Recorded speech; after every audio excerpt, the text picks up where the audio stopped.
Nuestro siguiente invitado listo. Se trata del doctor Gonzalo Muñoz, quien es constitucionalista. Con él vamos a conversar sobre el impuesto a las utilidades de la banca. Es algo que se está manejando para tratar inclusive de fondear al gobierno. Doctor Muñoz, buenos días, abogado de los Tribunales de la República, de la Universidad de las Américas. Tiene una maestría en Derecho Administrativo de la Universidad de San Francisco de Quito y una maestría en Derecho Constitucional de la Universidad de Sevilla. Un lujo de invitado en este día lunes 5 de febrero del 2024. Buenos días, doctor. Muy buenos días, Daniel. Muy buenos días a todas las personas que nos ven esta mañana por I99. Gracias, doctor. Se está hablando de un impuesto a las utilidades de la banca. Y se habla en el tiempo en que se necesita fondearnos de cualquier manera, tomando en cuenta el déficit que existe.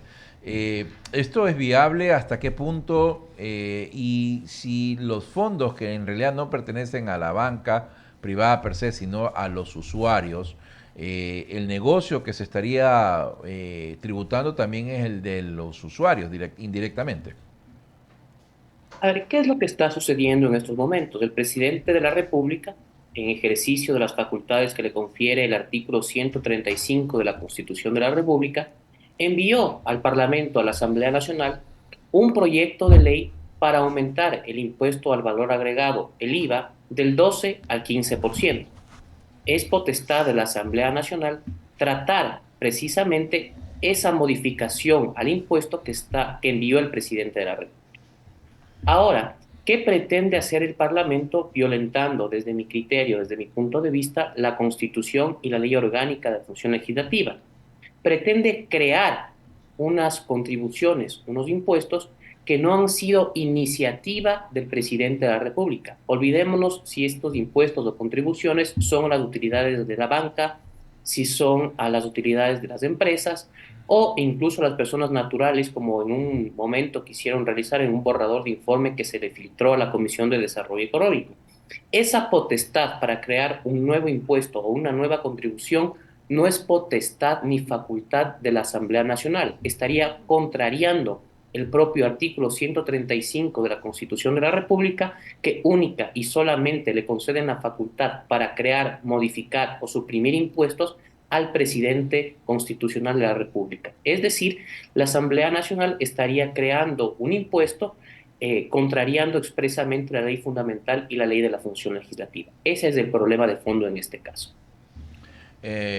Ramiro Cepeda continúa con la entrevista, doctor Muñoz. Doctor, ¿cómo le va? Ramiro Cepeda lo saluda. Ramiro, buenos días. Lo que llamamos los abogados, ya extra petita, ya a un nivel procesal que un juez no puede fallar más allá de lo pedido. El legislador no puede ponerse a crear tributos porque quien le marca la cancha en el proyecto que envía es el presidente de la República y él dice, ustedes tienen que cocinar la fanesca con esto que les envío yo, no con los ingredientes que a ustedes se les ocurra poner. Pueden quitarlo, modificarlo, saber qué grano se pone primero, cuál va, cuál no va. Estoy tratando de hacer gráfico para que la gente nos entienda pedagógicamente. El Congreso Nacional no puede ponerse creativo en Exacto. generar nuevas ideas. Se les está prohibido ser creativo. Les Ah, simplemente dice, puede decir el 15 no me parece, pues el 14, 13, 11, lo que le dé la gana, pero tampoco pueden decir 16. a tal punto es acertado su comentario, Ramiro, que eso tiene una lógica de ser. ¿Y por qué tiene una lógica? Quiero basarme en sus inteligentes ejemplos para que la ciudadanía también nos comprenda.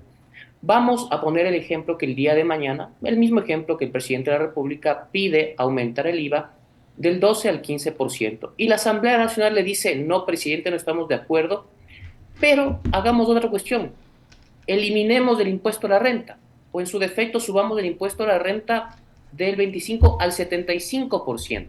Esto, pues, evidentemente es confiscatorio y vamos a suponer que el presidente de la República no está de acuerdo y presenta una objeción total. Una objeción total, como ustedes conocen, un veto total, solamente puede ser tratado a partir de un año después de que la Asamblea Nacional lo vota y puede ser ratificado con las dos terceras partes de los legisladores. Y aún así pasa después de un año. Imagínense ustedes, la política fiscal, la política financiera, que según los artículos 285 y 284 de la Constitución de la República le pertenecen única y solamente al presidente de la República, se los estaría atribuyendo la Asamblea Nacional para sí, cuando bajo ningún concepto tienen esa atribución constitucional. Entonces, precisamente esta facultad que tiene el presidente de la República para enviar proyectos de ley que creen, modifiquen o supriman impuestos, tiene una lógica. Nace precisamente de esa facultad atribuida en la Constitución de mantener y de transparentar la política financiera y fiscal, de dirigir esa política financiera.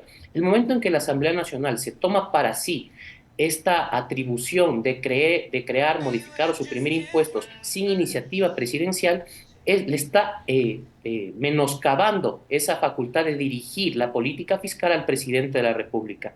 Por tal razón, pues, esto no debería pasar. Existen ya sentencias de la Corte Constitucional donde limitan claramente esa facultad de la Asamblea. No es una sentencia, no son dos, no son tres, son algunas, donde le dicen: señores asambleístas, señores parlamentarios, ustedes no pueden crear, modificar ni suprimir tributos si es que el presidente de la República,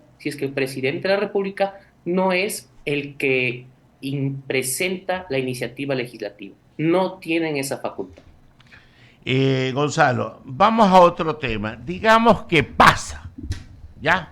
Digamos que pasa y que se crea ese impuesto a las instituciones financieras. Hay un concepto que no sé si estos señores legisladores, por no haber aprobado más que el bachillerato, no lo entienden. Cuando una empresa, un banco o una compañía presenta utilidades, no es que las utilidades están en líquido. Las utilidades pueden estar en inventario, pueden estar en maquinarias, pueden estar en inmuebles, puede estar en muchas partes, pero no necesariamente en líquido. Y en el sistema financiero pasa mucho de eso, que le presenta utilidades, pero por ejemplo, si la utilidad de un banco son 100 millones, lo que hay en líquido son 20, 25, porque es el giro del negocio, porque tampoco es saludable tener todas las utilidades en líquido, pues. Entonces, si usted toma como parámetro las utilidades pasadas y quiere desinyectarle liquidez al sistema financiero que está líquido, es como quitarle pintas de sangre adicionales y muchas a una persona que está sana, y eso lo va a transformar en un enfermo. Aquí en el Ecuador, ciertos sectores políticos principalmente ven con cierto resquemor, con un cierto ojo, no sé de qué tipo, a la banca. Cuando, siendo sinceros y remitiéndonos específicamente a las cifras, la banca pues no es precisamente el sector que más utilidades tiene en el Ecuador. Eso como punto uno. Existen sectores que tienen más utilidades que la banca. En segundo lugar, usted no puede poner un impuesto con carácter retroactivo, es decir, con utilidades que son anteriores a este ejercicio fiscal, es decir, a los años 2022, 2023. ¿Por qué? Porque como usted bien dice y está explicando, esas utilidades ya pudieron ser reinvertidas, es decir, ya no están líquidas. Es decir, estaríamos incluso hablando de un supuesto incluso impuesto al patrimonio. ¿Por qué? Porque el 80% de las utilidades de la banca, en este caso, se reinvierten en el patrimonio. ¿Con qué objetivo? Que los créditos pueden ser más amplios para los ciudadanos. Entonces, si es que ponemos un impuesto de carácter retroactivo, como sería en este caso, estaríamos poniendo un inconstitucional impuesto para anteriores ejercicios fiscales, y ya no serían las utilidades netas, sino al patrimonio. Y otra cosa más, en estos momentos que vive el país, con un conflicto armado interno de por medio, donde el Estado tiene que tener todo el apoyo para luchar contra el crimen organizado que le ha declarado la guerra al Estado y por lo tanto merece todo nuestro apoyo, ningún sector, no olvidemos la banca, las empresas, los ciudadanos, todos los sectores, tenemos que apoyar de una u otra forma, pero no podemos hacerlo con un impuesto de carácter, aparte de todo, que sea retroactivo, de carácter confiscatorio, porque imagínense ustedes, están poniendo un impuesto que llega hasta el 25% de las utilidades netas. ¿Qué implica que sea contra las utilidades netas? La utilidad neta implica que es la que queda una vez que se paga ya utilidades a los trabajadores e impuesto a la renta. Entonces, respecto de esa utilidad sobre la cual ya se pagó impuestos, usted está poniendo un impuesto de hasta el 25%. Imagínense la gravedad que implica aquello. Es un impuesto confiscatorio. Entonces, no podemos negarnos a que todos tenemos que apoyar, pero tenemos que apoyar sobre la base de la racionalidad y no de algo confiscatorio. Sí, ahí yo voy a coincidir con usted en la segunda parte, de ahí que sea con carácter retroactivo. Yo he estudiado el tema y no es retroactivo porque solo estoy utilizando como referencia, como parámetro de cálculo una cifra anterior. No considero que es retroactivo, pero dos abogados, tres criterios, no hay ningún problema. Pero de qué es confiscativo, porque ya sobre las utilidades han pagado a los trabajadores, ya han repartido o han capitalizado. ¿Qué hace si la institución financiera decidió capitalizar? Entonces, que tengo que venir hacia atrás, bajarla, descapitalizar nuevamente para darle el dinero al Estado, hacerle vómito prieto a los accionistas. Tampoco, pues. No tiene ningún sentido, no Así tiene es. ningún sentido. Y con el tema de que sea referencial, yo escuché ese criterio respetable, por supuesto, del presidente de la Asamblea Nacional, pero no coincido con el mismo. Es retroactivo porque usted está utilizando cifras respecto de las utilidades claras, son cifras reales de los ejercicios fiscales 2022 y 2023. Y sobre esa cifra real, clara y específica, usted está grabando un impuesto. Entonces, no es una cifra simplemente referencial. Bueno, ahí quedamos. Le paso a Javier Segarra, que se integra a la mesa de diálogo. Le doy el buenos días y continúa con la entrevista. Buenos días, Javier. Gracias, Camilo. Buen día. Doctor, ¿cómo le va? Buen día. Un gusto verlo, aunque sea en plataforma. Estimado Javier, muy buenos días. Bienvenido. Cuando usted, o mejor dicho, para los oyentes hay que hacerle referencia a lo que dice el artículo 135, obviamente que usted lo señaló, pero dice que solo la presidenta o presidente de la República podrá presentar proyectos de ley que creen, modifiquen o supriman impuestos, aumenten el gasto público o modifiquen la división, etcétera, etcétera. Eso lo dice claramente. Ahora, cuando usted señalaba el tema del informe de la Corte Constitucional, ese informe o el dictamen número 123, en su informe 43 dice, con base en estas normas, la Corte Constitucional, dice textualmente, ha señalado que solo el presidente de la República o presidenta tienen iniciativa legislativa privativa para presentar proyectos relacionados con la creación, modificación, exoneración de impuestos, etcétera. La pregunta es que no leen los asambleístas estos dictámenes. O sea, ya me pongo en el plano medio bobo, ¿sí? Perdóneme la expresión, doctor Muñoz, pero si yo soy asambleísta y tengo un informe, un dictamen de la Corte Constitucional, ¿qué carajo quieren hacer cuando hay un proyecto de ley económico con el carácter económico urgente que quieren o que pretende el Ejecutivo incrementar el IVA del 12 al 15%? Señores, no cometan las estupideces, porque esa es la palabra. Cuando hay constitucionalmente, jurídicamente, informe de la Corte Constitucional, yo no sé a dónde quieren ir los asambleístas, doctor Muñoz.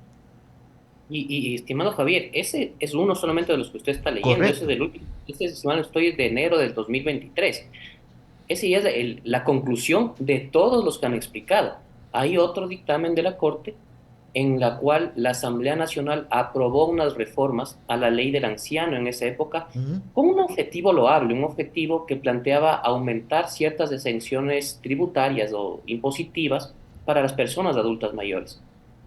Pero no contaba con la iniciativa del presidente de la República. Entonces, ¿qué le dijo la Corte? Sí, es positivo lo que ustedes quieren hacer, pero no lo pueden hacer. ¿Por qué? Porque no cuentan con la iniciativa presidencial. Entonces, esa es una conclusión ya de varios dictámenes, de varias sentencias de la Corte Constitucional que simplemente ratifican y aclaran, si es que valga el término, aunque no se necesita nada que aclarar, lo que dispone el artículo 135 de la Constitución de la República. La Asamblea Nacional no puede y no tiene facultad ni competencia alguna para crear, modificar o suprimir impuestos en caso de que el presidente de la República no los haya propuesto. Entonces, lo que están haciendo ahora con estas contribuciones, más allá de que sean a la banca, a las empresas, a los ciudadanos en específico, es absolutamente inconstitucional y carecen de cierta lógica. Quiero poner otro ejemplo más.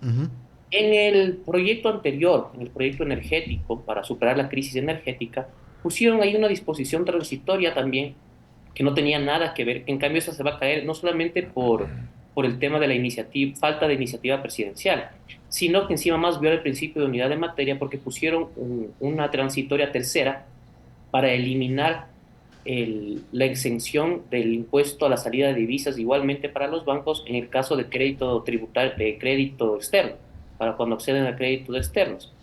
Ahora en el informe para primer debate, tengo que entendido que en el segundo ya lo han sacado, ya estaban eliminando lo que aprobaron hace menos de un mes. Hace menos de un mes. Entonces también esa falta de seguridad jurídica que evidencia la Asamblea Nacional en este caso es realmente preocupante. Esperemos que lo corrijan en el segundo debate.